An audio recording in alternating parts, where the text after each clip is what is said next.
നീണ്ട 33 വർഷങ്ങൾക്ക് ശേഷം UAE തേടി സന്തോഷ വാർത്ത എത്തുകയാണ്. ഏറെ പ്രയോജനപ്രദമായ ഈ വാർത്ത കേൾക്കാൻ നിങ്ങൾ തയ്യാറാണോ? നമസ്കാരം, പ്രവാസി മലയാളിയിലേക്ക് സ്വാഗതം.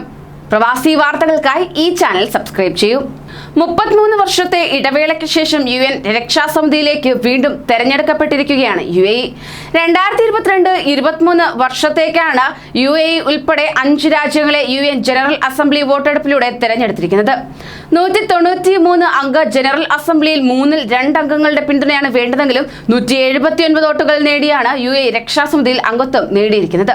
നിലവിൽ വന്ന 1971 മുതൽ UN-ൽ അംഗമായിരുന്ന UAE 1986-87 കാലത്താണ് ഇതിനു മുമ്പ് രക്ഷാസമിതിയിൽ അംഗമായത്. UAE-ക്കൊപ്പം അൽബേനിയ, ബ്രസീൽ, ഗാബോൺ, ഘാന എന്നീ രാജ്യങ്ങളും പുതുതായി UN സെക്യൂരിറ്റി കൗൺസിലേക്ക് തെരഞ്ഞെടുക്കപ്പെട്ടു. UN രക്ഷാസമിതിയിലേക്ക് തെരഞ്ഞെടുക്കപ്പെട്ടതിന്റെ സന്തോഷവും ആഹ്ലാദവും പങ്കുവച്ച് UAE ഭരണാധികാരികൾ ആഗോളതലത്തിൽ കൂടുതൽ ക്രിയാത്മകമായ ഇടപെടലുകൾ നടത്തുമെന്ന് വാഗ്ദാനം ചെയ്തു. അന്താരാഷ്ട്ര തലത്തിലെ സഹകരണം കൂടുതൽ മെച്ചപ്പെടുത്തുന്നതിന് രക്ഷാസമിതി അംഗത്വം ഉപയോഗിക്കുമെന്ന് അബുദാബി കിരീടാവകാശിയും UAE സായുധ സേന ഡെപ്യൂട്ടി സുപ്രീം കമാൻഡറുമായ ഷെയ്ഖ് മുഹമ്മദ് ബിൻ സായിദ് ട്വിറ്ററിൽ പ്രതികരിക്കുകയും ചെയ്തു. രാജ്യം സ്ഥാപിതമായതു മുതൽ തുടരുന്ന അന്താരാഷ്ട്ര സഹകരണം രക്ഷപ്പെടുത്താൻ പുതിയ അവസരം ഉപയോഗപ്പെടുത്തും എന്നും അദ്ദേഹം പറഞ്ഞു. അന്താരാഷ്ട്ര സമൂഹവുമായി സഹകരിച്ച് ലോകം അനുഭവിക്കുന്ന ഗുരുതരമായ വെല്ലുവിളികളെ നേരിടുന്നതിൽ തങ്ങളുടെ പങ്ക് വഹിക്കാൻ UAE-ക്ക് എന്നും സാധിച്ചിട്ടുമുണ്ട്. അതുതന്നെയാണ് UN രക്ഷാസമിതി അംഗത്വത്തിന് UAE-യെ പ്രാപ്തമാക്കിയതെന്നും അദ്ദേഹം വ്യക്തമാക്കി. അതോടൊപ്പം തന്നെ രക്ഷാസമിതി അംഗത്വം അന്താരാഷ്ട്ര തലത്തിൽ UAE കൈവരിച്ച സ്ഥാനവും രാജ്യം മുന്നോട്ട് വയ്ക്കുന്ന വികസന മോഡലിന് ലഭിച്ച അംഗീകാരവുമാണെന്ന് പ്രതിഫലിപ്പിക്കുന്നതെന്ന് UAE വൈസ് പ്രസിഡന്റും പ്രധാനമന്ത്രിയും ദുബായ് ഭരണാധികാരിയുമായ Sheikh Mohammed bin Rashid Al Maktoum ട്വിറ്ററിൽ കുറിക്കുകയും ചെയ്തു.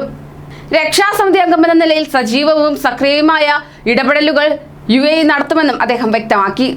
നേട്ടത്തിന് പിന്നിൽ പ്രവർത്തിച്ച വിദേശകാര്യമന്ത്രി ഷെയ്ഖ് അബ്ദുള്ള ബിൻ സായിദിന്റെ നേതൃത്വത്തിലുള്ള നയതന്ത്ര സംഘത്തെ അദ്ദേഹം അഭിനന്ദിക്കുകയും ചെയ്തു.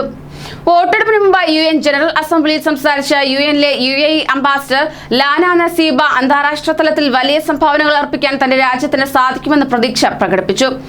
ചലനാത്മകവും ദീർഘവീക്ഷണവുമുള്ള ഒരു രാജ്യമാണ് തങ്ങളുടേത്.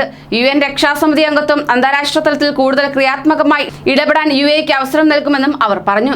ഏഷ്യ പസഫിക് മേഖലയെ പ്രതിനിധീകരിച്ച് 2022 ജനുവരി മുതലാണ് UAE-ക്ക് രക്ഷാസമിതിയിൽ സീറ്റ് ലഭിക്കുക. നിലവിൽ തുനീഷ്യയാണ് ഈ മേഖലയിലെ പ്രതിനിധി. കൂടുതൽ പ്രവാസി വാർത്തകൾക്കായി ഈ ചാനൽ സബ്സ്ക്രൈബ് ചെയ്യൂ.